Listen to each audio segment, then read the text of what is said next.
ಪರರಿಗೆ ಸಹಾಯ ಮಾಡಲು ಸಮಯ ಇವತ್ತಿನ ಜಗತ್ತಿನಲ್ಲಿ ಯಾರ ಹತ್ತಿರನೂ ಇಲ್ಲ.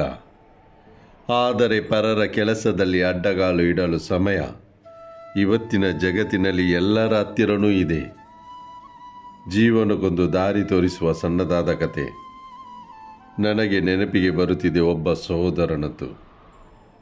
ತರಕಾರಿ ಮಾರ್ಕೆಟ್ಗೆ ಹೋಗಿದ್ದರು ಹಣ್ಣು ಖರೀದಿಸಲು.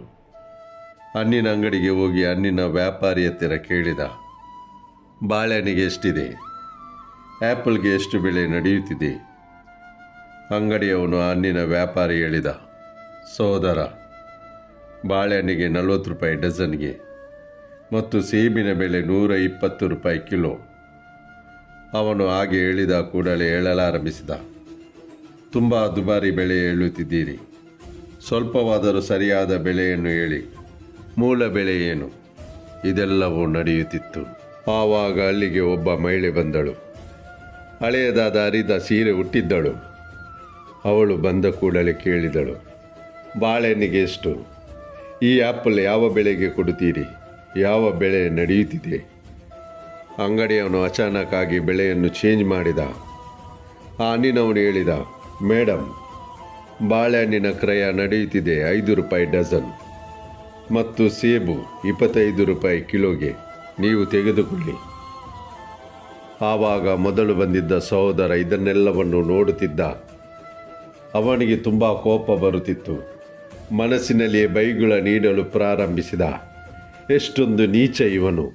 ಪೊಲೀಸ್ನವರಿಗೆ ಈಗಲೇ ಕರೆಯುತ್ತೇನೆ, ಹೇಳುತ್ತೇನೆ ಹೇಗೆ ಅಂಗಡಿಯನ್ನು ಚಲಾಯಿಸುತ್ತಾನೆ, ಅದು ಇದು. ಮಹಿಳೆ ಬಂದಾಗ ಬೆಲೆ ಕಡಿಮೆ ಮಾಡಿದ. ತುಂಬ ಮನಸ್ಸಿನಲ್ಲಿ ಉಲ್ಟಾ ಪುಲ್ಟಾ ನಡೆಯಲಾರಂಭಿಸಿತು. ಇಲ್ಲಿಗೆ ಬಂದಿದ್ದ ಮಹಿಳೆ ಹೇಳಿದಳು, ಸರಿ ಸಹೋದರ, 2 ಡಜನ್ ಬಾಳೆಹಣ್ಣು ಕೊಡಿ, 1 ಕಿಲೋ ಸೇಬು ಕೊಡಿ. ಹಣ್ಣಿನ ಅಂಗಡಿಯವನು ಪಟಪಟನೆ ಹಣ್ಣನ್ನು ಕೊಟ್ಟ. ಮಹಿಳೆ ಅಲ್ಲಿಂದ ಹೋಗುವಾಗ ಖುಷಿಯಲ್ಲಿ ಇದ್ದಳು. ಮೇಲೆ ಇರುವವನಿಗೆ ಧನ್ಯವಾದಗಳನ್ನು ಹೇಳುತ್ತಿದ್ದಳು. ಪ್ರಭು, ನಿಮ್ಮ ಕೃಪೆಯಿಂದ ಮಕ್ಕಳು ಇವತ್ತು ಹಣ್ಣು ತಿನ್ನುತ್ತಿದ್ದಾರೆ. ಹಾಗೆಯೇ ಸ್ವಲ್ಪ ದೂರ ಹೋದಳು.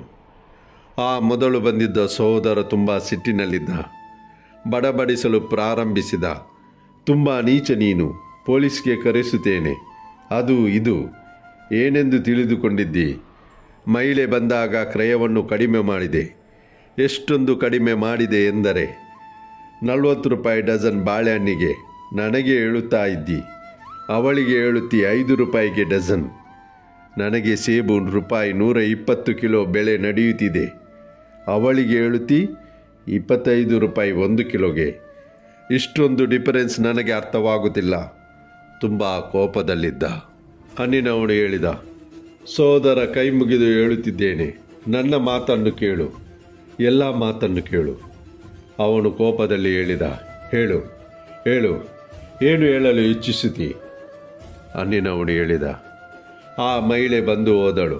ಅವಳ ಪತಿಯನ್ನು ನಾನು ಬಲ್ಲೆ. ಸ್ವಲ್ಪ ಸಮಯದ ಮೊದಲು ರೋಡ್ ಆಕ್ಸಿಡೆಂಟ್ನಲ್ಲಿ ಅವನ ಪ್ರಾಣ ಹೋಯಿತು. ಅವನಿಗೆ 2 ಸಣ್ಣ ಪುಟ್ಟ ಮಕ್ಕಳಿದ್ದಾರೆ. ನಾನು ತುಂಬ ಸಲ ಪ್ರಯತ್ನಪಟ್ಟೆ ಅವರಿಗೆ ಸಹಾಯ ಮಾಡಲು. ಈ ತರಕಾರಿ ಮಾರ್ಕೆಟ್ನಲ್ಲಿ ಎಲ್ಲರೂ ತಿಳಿದಿದ್ದಾರೆ. ಇಲ್ಲಿಯೇ ಹತ್ತಿರದಲ್ಲಿ ವಾಸವಾಗಿದ್ದಾರೆ.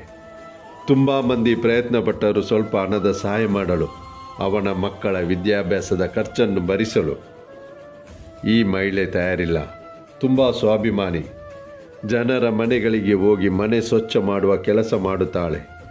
ಎಂಜಲು ಪಾತ್ರೆಗಳನ್ನು ತೊಳೆಯುತ್ತಾಳೆ, ಸ್ವಚ್ಛ ಮಾಡುತ್ತಾಳೆ, ಎಲ್ಲ ಕೆಲಸವನ್ನು ಮಾಡುತ್ತಾಳೆ.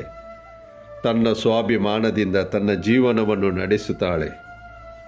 ನನಗೆ ಅನಿಸಿತು, ಬೇರೆ ಯಾವ ದಾರಿಯೂ ಇಲ್ಲ ಅವರಿಗೆ ಸಹಾಯ ಮಾಡಲು. ನಾನು ಒಂದು ನಿರ್ಧಾರ ಮಾಡಿದೆ. ಯಾವಾಗಲಾದರೂ ಅಂಗಡಿಗೆ ಹಣ್ಣು ಖರೀದಿಸಲು ಬಂದಾಗ ಅಲ್ಪ ದರದಲ್ಲಿ ಕೊಡುತ್ತೇನೆ. ಸೀದಾ ಸಾದಾ ಹೆಣ್ಣು ಅವಳು. ಈಗ ಈ ದರ ನಡೆಯುತ್ತಿದೆ ಎಂದು ಭಾವಿಸುತ್ತಾಳೆ ಮತ್ತು ನಾನು ಸಹಾಯ ಮಾಡಿ ಖುಷಿ ಪಡುತ್ತಿದ್ದೇನೆ. ಮೊದಲು ಬಂದಿದ್ದ ಸಹೋದರನ ಕೋಪ ಶಾಂತವಾಯಿತು ಮತ್ತು ಆ ಹಣ್ಣಿನವನು ಹೇಳಿದ, ಕೊನೆಯದಾದ ಮಾತನ್ನು ಕೇಳಿ.